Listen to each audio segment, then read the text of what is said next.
Advaita Ashram 1992 October മാസത്തിലാണ് സ്ഥാപിതമായത്.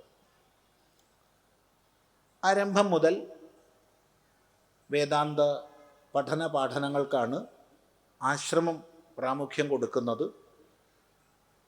പുറമെ മറ്റുള്ള സ്ഥലങ്ങളിൽ പോയിട്ടുള്ള പരിപാടികൾക്കൊക്കെ ധർമ്മം എന്നുള്ളതിനാണ് പ്രാമുഖ്യം കൊടുക്കുന്നത് പൊതുസമൂഹത്തിൽ. എന്നാൽ ആശ്രമത്തിൽ പഠനത്തിൽ വേദാന്തത്തിനാണ് പഠനങ്ങൾക്കാണ് പ്രാമുഖ്യം കൊടുക്കുന്നത്. അതിനനുസൃതമായി എല്ലാ മാസവും അവസാന ഞായറാഴ്ച വേദാന്ത ക്ലാസ് ഉണ്ട്.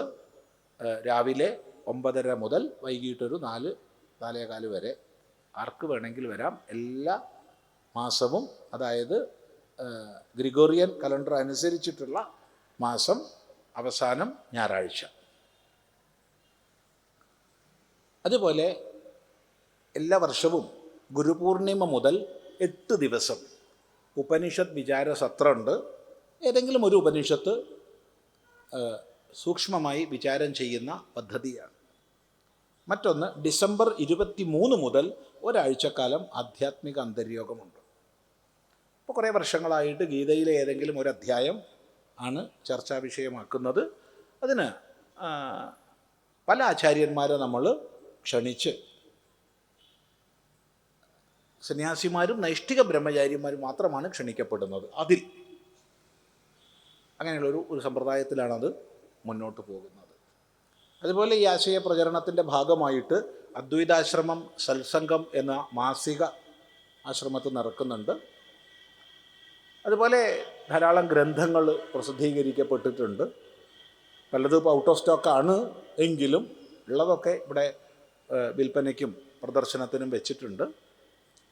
ഇപ്പോൾ സ്റ്റോക്കിലില്ലാത്തതും ഏറെ താമസിയാതെ നമുക്ക് പുനഃപ്രസിദ്ധീകരിക്കാൻ പറ്റുമെന്ന് വിചാരിക്കുന്നു.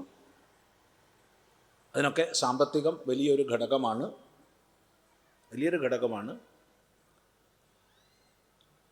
ആശ്രമത്തോട് ചേർന്ന് ശ്രീ ശങ്കര ചാരിറ്റബിൾ ട്രസ്റ്റിൻ്റെ ആഭിമുഖ്യത്തിൽ ശ്രീ ശങ്കര വിദ്യാമന്ദിരം പ്രവർത്തിക്കുന്നുണ്ട്.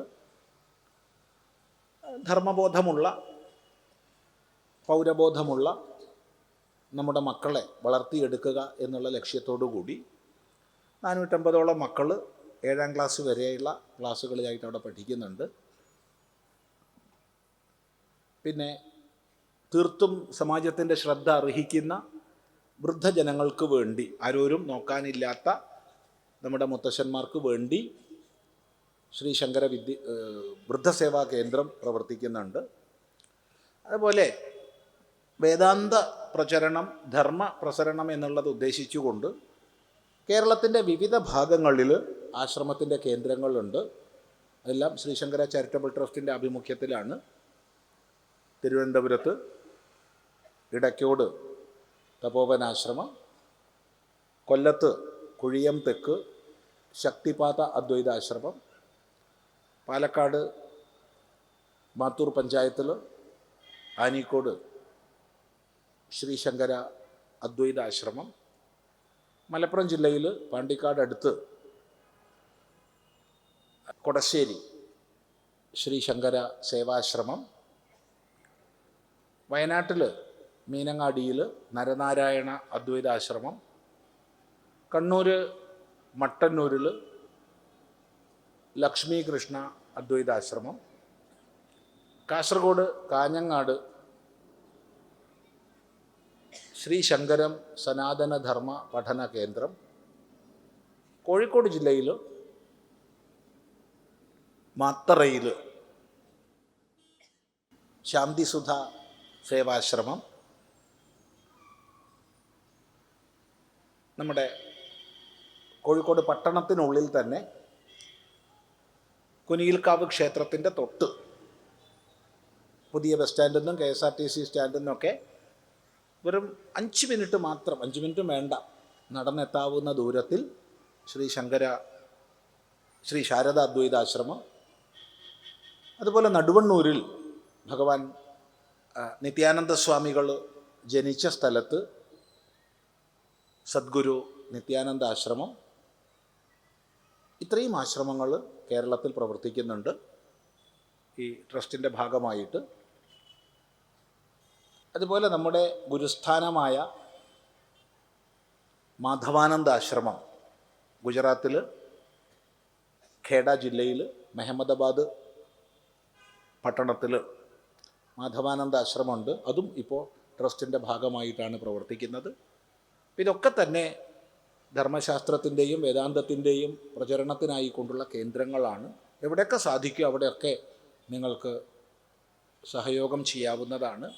അവിടുത്തെ ക്ലാസ്സുകൾ എത്ര ആണെന്നുള്ളത് മനസ്സിലാക്കി പങ്കുചേരാവുന്നതാണ് അതത് കേന്ദ്രങ്ങളിൽ. അവിടെ എല്ലാം തന്നെ ആശ്രമത്തിൽ നിന്ന് ദീക്ഷിതരായവർ, സന്യാസിമാരും ബ്രഹ്മചാരിമാരുമായവർ താമസിക്കുന്നുണ്ട്. അതുപോലെ ഇതെല്ലാം ശ്രീ ശങ്കര ചാരിറ്റബിൾ ട്രസ്റ്റിൻ്റെ ഒരു ഭാഗമായിട്ടാണ് ഇതെല്ലാ പ്രവർത്തനങ്ങളും നടക്കുന്നത്. അതിലും പ്രധാനപ്പെട്ട എല്ലാ സ്ഥാനങ്ങളിലും സന്യാസിമാർ അവിടെ ദീക്ഷിതരായവർ തന്നെയാണ്. അതുകൂടാതെ അദ്വൈതാശ്രമം എന്നുള്ളത് ഒരു സമിതിയാണ്. വല്ലൂറക്കാവ് ക്ഷേത്ര സമിതി എന്നാണ് അതിൻ്റെ പേര്. ശ്രീ മംഗലശ്ശേരി നാരായണസ്വാമി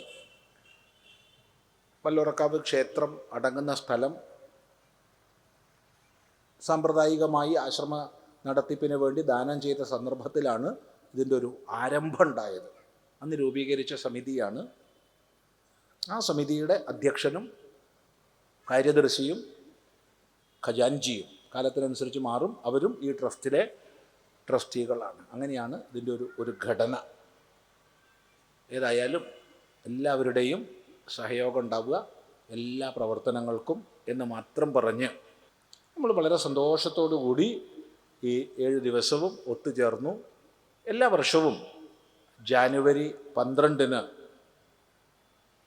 വിവേകാനന്ദ സ്വാമികളുടെ ഇംഗ്ലീഷ് കലണ്ടർ അനുസരിച്ചുള്ള, ഈ ഗ്രിഗോറിയൻ കലണ്ടർ അനുസരിച്ചിട്ടുള്ള